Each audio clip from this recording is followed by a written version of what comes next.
Hello guys. चला आज आपण बघूयात आम्ही नाशिकमध्ये स्पेशली कॉलेज रोडला काय काय खाल्लं ते.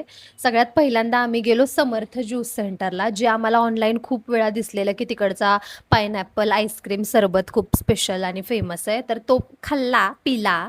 पहिल्यांदा काय टेस्टच समजली नाही. मग परत एकदा खाऊन बघितलं, मग समजलं की हां, खरंच छान लागतंय. त्याच्यानंतर आम्ही गेलो अण्णा इडलीमध्ये, तो पण कॉलेज रोडलाच आहे.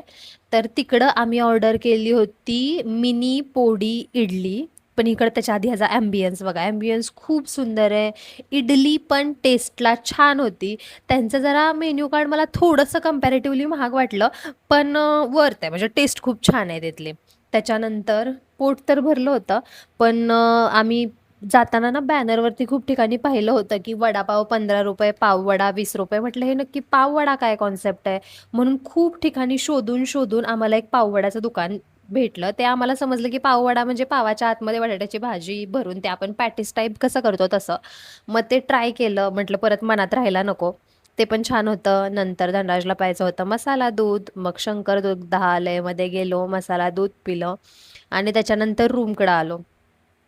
पण रूमकडं आल्यावरती पण मन कुठं भरतंय, असं वाटत होतं की अजून फिरावं, कारण खूप छान थंड हवा सुटलेली आणि छान वाटत होतं नाशिकचं वातावरण.